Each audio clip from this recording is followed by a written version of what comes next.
മേനോൻ സാറേ, മേനോൻ സാറേ,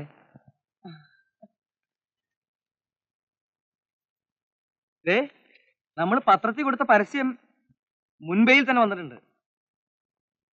നവവധുവിന് ആവശ്യമുണ്ട്. അമേരിക്കയിൽ നിന്ന് മടങ്ങി വന്നിരിക്കുന്ന മാന്യദ്ദേഹവും വമ്പിച്ച ഭൂവുടമയുമായ ശ്രീമാൻ ശ്രീധരമേനോന് അനുയോജ്യയും ആഭിജാതയുമായ ഒരു വധുവിനെ ആവശ്യമുണ്ട്. വിലപ്പെട്ട വിവാഹബന്ധത്തിന് താല്പര്യമുള്ളവർ താഴെ കാണുന്ന വിലാസത്തിൽ അപേക്ഷിക്കുക.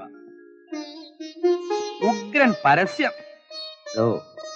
താൻ പലപ്പോഴും എന്നെ വിവാഹത്തിന് വേണ്ടി നിർബന്ധിച്ചപ്പോ സത്യത്തിൽ എനിക്ക് വേണ്ടെന്ന് തന്നെയായിരുന്നു വിചാരം. പക്ഷെ ഇപ്പോ എനിക്കതൊരു ചലഞ്ചായി.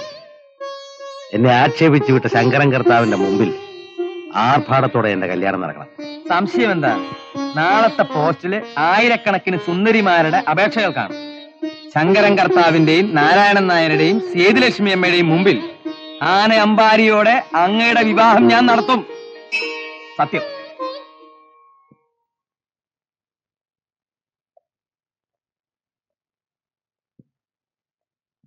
അച്ഛാ, എന്നെ മനസ്സിലായില്ലേ? ഞാൻ അച്ഛന്റെ മകനാ. മകനാ? അതെ, സുരേഷ്, ഗോമതി അമ്മയുടെ മകൻ.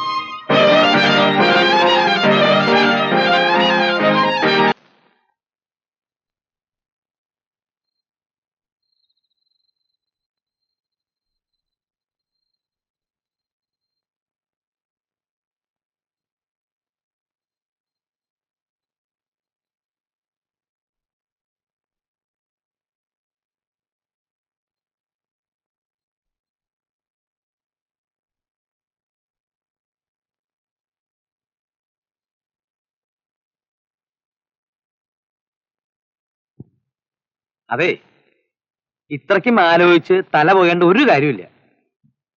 ഒന്ന് പതുക്കെ പറടോ, സുരേഷ് ആ മുറിക്കകത്തുണ്ട്. അതിനെന്താ, നമ്മളൊരു മംഗളകാര്യത്തെ കുറിച്ചല്ലേ സംസാരിക്കുന്നത്? എന്തോ എനിക്കൊരു രൂപം കിട്ടുന്നില്ല. ഇന്നലെ വരെ ഗോമതി എന്റെ മനസ്സിലൊരു കുറ്റബോധത്തിന് നിഴൽ മാത്രമായിരുന്നു. ഇന്ന് അവള് പ്രസവിച്ച എന്റെ മകൻ വന്നെത്തിയിരിക്കുന്നു.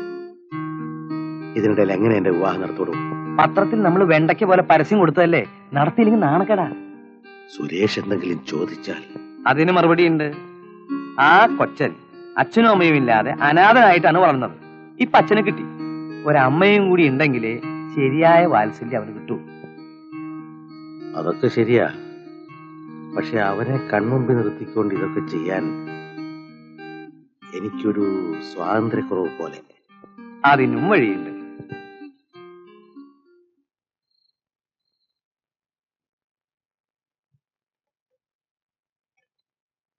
സുരേഷ്, നീ ഒന്നേ പറയട്ടെ. എന്താണ് അച്ഛാ? ഇന്നലെ വരെ ഈ ലോകത്തുള്ള ഒരു സുഖം അറിയാതാണ് നീ വളർന്നത്. ഇനി അത് പോരാ. എന്റെ മകൻ ഒരു രാജകുമാരനെ പോലെയാണ് ജീവിക്കേണ്ടത്. പക്ഷേ അതിനുള്ള അറേഞ്ച്മെന്റ്സ് ഒന്നും ഈ ബംഗ്ലാവിലില്ല. അച്ഛനെ കാണാൻ കഴിഞ്ഞതാണ് എന്റെ ഏറ്റവും വലിയ ഭാഗ്യം. ഇവിടെ ഉള്ളതിൽ കൂടുതൽ ഒരു സുഖ സൗകര്യവും എനിക്ക് വേണ്ടച്ച. അത് പോരാ. നീ ഇപ്പൊ തന്നെ രാവണിനെ കൂട്ടി ടൗണിൽ പോയി നിനക്ക് ഇഷ്ടപ്പെട്ട ഡ്രസ്സും സാധനങ്ങളൊക്കെ എടുക്കണം. എന്നിട്ട് താമസിക്കാൻ ഏറ്റവും വലിയൊരു ഹോട്ടലിൽ ഒരു റൂം ബുക്ക് ചെയ്യണം. അയ്യോ, എന്തിനാണ് അച്ഛാ അതൊക്കെ? എന്തിനാണെന്നോ, 10 ദിവസം കഴിഞ്ഞ് കുഞ്ഞ് തിരിച്ചു വരുമ്പോ ഒരു കൊട്ടാരത്തിന് യോജിച്ച സജ്ജീകരണങ്ങൾ ഞങ്ങൾ ഇവിടെ ഒരുക്കിയിരിക്കും. ഇതാ 10,000 രൂപ ഉണ്ട്. എനിക്ക് എന്തിനാണ് അച്ഛാ പണം? പോക്കറ്റ് ഉണർത്തിരിക്കട്ടെ.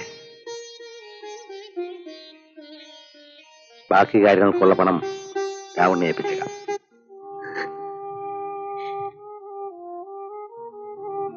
എന്റെ ഗുരുവായൂരപ്പ, ഈ പെണ്ണ് പട്ടിണി കിടന്ന് ചാവാൻ തന്നെ തീരുമാനിച്ചിരിക്കുകയാണോ? എടി പെണ്ണെ, എഴുന്നേറ്റ് വന്നു വല്ലതും കഴിക്കാൻ. എനിക്കൊന്നും വേണ്ടമ്മേ. ചേടാ, എങ്ങാണ്ട് കിടക്കുന്ന ഒരു എരപ്പാളിയുടെ പേരും പറഞ്ഞ് ഇത്രയൊക്കെ പ്രാന്ത് കാണിക്കണോ? എടി പെണ്ണെ, ആ ചെക്കൻ നിനക്ക് വല്ല കൂടോത്രം ചെയ്തോ? അമ്മയൊന്നും മിണ്ടാതിരിക്കോ?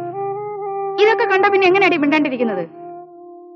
ദേ, അവന്റെ പേരും പറഞ്ഞ് നീ വീട്ടിന് വെളിയിലെങ്ങാനും ഇറങ്ങിയാലുണ്ടല്ലോ, അന്ന് എന്റെ സ്വഭാവം മാറും, പറഞ്ഞേക്കാം.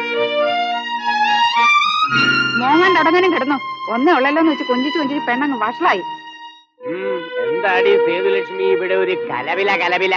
ഓ കലവില്ല കലവില്ല. അങ്ങോട്ടൊന്ന് നോക്കിയേ, ആ പെണ്ണൊന്നും കഴിക്കുന്നില്ല. അങ്ങോട്ടേയല്ലോ. നീ പോയി കഞ്ഞി വിളമ്പ്, അവള് വന്ന് കഴിച്ചോളൂ. ആ അതിരിക്കട്ടെ, പോയ കാര്യം എന്തായി? അനാഥാലയത്തിൽ നിന്ന് ചെറുക്കം വന്നെന്ന് പറഞ്ഞ നേരാണോ? ആ അത് നേരാ. നിങ്ങൾ കണ്ടോ? കാണുന്നത് എങ്ങനെ? അതെന്താ? വരുന്നതിന് മുമ്പ് മാറ്റിക്കളഞ്ഞു. ഓ വല്ലവരും കൊത്തിക്കൊണ്ട് പോകുന്ന മറ്റോ വിചാരിച്ചായിരിക്കും മാറ്റിക്കളഞ്ഞത്. ആ ചെക്കനെ ഒന്ന് കയ്യിൽ കിട്ടിയിരുന്നെങ്കിൽ തന്തയുടെ രണ്ടാം കെട്ട് നടക്കുന്നത് ഞാനൊന്ന് കാണിച്ചു കൊടുക്കാമായിരുന്നു. സേതുലക്ഷ്മി, നേരെ ഒന്ന് വെളുത്തോട്ടെ, കാണിച്ചു തരാം.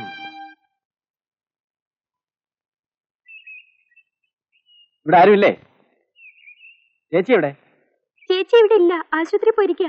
അതൊന്നും പറഞ്ഞാൽ പറ്റത്തില്ല. എന്റെ വാടക കാശ് എടുക്ക്. വാടക അടുത്ത മാസം തരാം. ആഹാ തരണ്ട. എത്ര മാസമായി വാടക കാശ് എന്നിട്ട്? എടോ ആ സാധനങ്ങളെല്ലാം പറയും പുറത്തിട്. ചേച്ചി ഒന്ന് വന്നോട്ടെ. അതൊന്നും പറഞ്ഞാൽ പറ്റത്തില്ല. അതൊക്കെ പറയും പുറത്തിട്.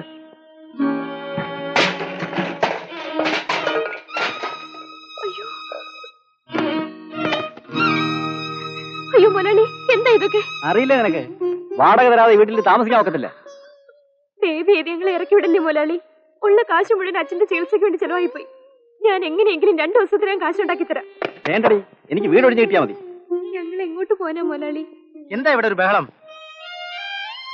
ഞങ്ങളെ ഇറക്കി വിടുവാ ചേട്ടാ. മുതലാളി, നിങ്ങൾക്ക് വാടക കിട്ടിയാ പോരെ? മാസം 3 എന്റെ പൊന്നി ഏട്ടാ, സർക്കാരിൽ നിന്ന് പോയി ശമ്പളം ശരിക്കും കിട്ടുന്നില്ല, പിന്നെയാണ് ഈ പാവപ്പെട്ട ഒരു വാടക വരുന്നത്. ഒരു കാര്യം ചെയ്യ്, വാടക കാശ് വൈകിട്ട് ഞങ്ങൾ എത്തിച്ചേക്കാം. സത്യമായിട്ട് ഞങ്ങൾ എത്തിച്ചേക്കാം, സത്യം. ഇവരെ ഇറക്കി വിടല്ലേ? താൻ ഏറ്റോ? ഞാൻ ഏറ്റു. എന്തിനാ താൻ ചൂടാവുന്നത്? ചൂടാവുന്നല്ലോടോ. ആ പിന്നെ അത് കൊള്ളാമല്ലോ. ഏറ്റല്ലോ. ഏറ്റു ഏറ്റു എന്ന് പറഞ്ഞാൽ ഏറ്റു. നിങ്ങൾ ഒന്ന് പോ.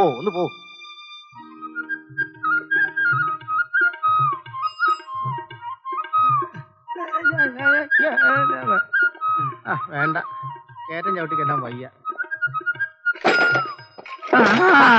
എന്താ വാടോ ഇത്? എടുത്തു വെക്കേ. പോട്ടെ. പോട്ടെ.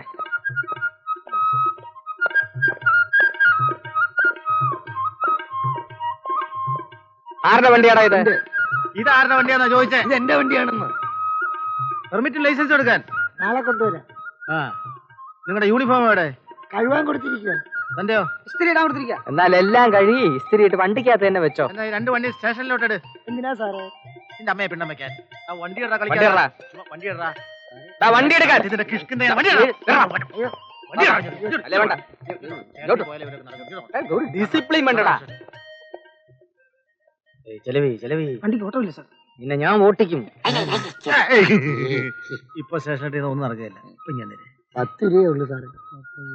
അതെ, ഞാൻ വെക്കാം. അല്ല അത് ഞാൻ വെച്ചോ, വെച്ചോ. വെച്ചോ. അതാ ശരി. പോയി വൃത്തിയായിട്ട് കഴുകിയൊക്കെ യൂസ് ചെയ്യും കേട്ടോ. അവിടെ സൂക്ഷിച്ചു പോ. സ്റ്റോപ്പ്. വണ്ടി അവിടെ വെക്കണ്ട. വണ്ടി അവിടെ വെക്കണ്ട.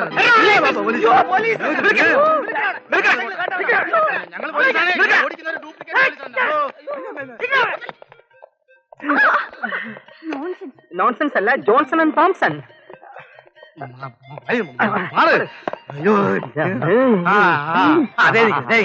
എന്റെ പൊന്നി ഏട്ടാ, ഞങ്ങളെ രക്ഷിക്കണം. ഇതെന്ത് വേഷമാടാ? ഉദര നിമിത്തം പലവിധ വേഷം, പലര നിമിത്തം പലവിധ പീഡനം, ഉദര നിമിത്തം പലര നിമിത്തം. ശരി എന്റെ പൊന്നി ഏട്ടാ, എങ്ങനെയെങ്കിലും 4 കാശുണ്ടാക്കണമെന്ന് വെച്ചാ ഞങ്ങൾ ചെല്ലുന്നിടത്തെല്ലാം പോലീസാ. പോലീസാ? തൊപ്പി ഓട്ടളിയ. പോട്ടെ. ഇന്നലെ മുതൽ നിങ്ങളെ അന്വേഷിച്ചോണ്ടിരിക്കുക. എന്താ കോള് വരെ വന്നിട്ടുണ്ടോ? അതൊക്കെ പറയാം, വാ.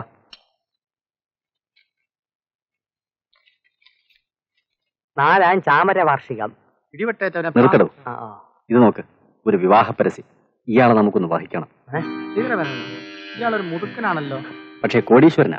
ഒരിക്കൽ നമ്മുടെ പിള്ളേരൊന്ന് മുട്ടി നോക്കിയതാ, ഫലിച്ചില്ല. ബുദ്ധിപൂർവ്വം വേണം നമ്മുടെ അടുത്ത് നടപടി. ഞാനൊരു ഐഡിയ പറഞ്ഞുതരാം. പക്ഷെ കാശിയിലുണ്ട്. വാസുവായിട്ട് ഞങ്ങളുടെ പിന്നി നിന്നാ മതി. എന്തു വേണമെങ്കിലും ചെയ്യാം. അമേരിക്കയിൽ നിന്ന് അയാൾ കൊണ്ടുവന്നിട്ടുള്ള പണവും പണ്ടങ്ങളും എല്ലാം നമ്മുടെ കയ്യിൽ വരണം. സമ്മതിച്ചു. പക്ഷെ പാതി പാതി അല്ലേ? മീശ. പോട്ടെ.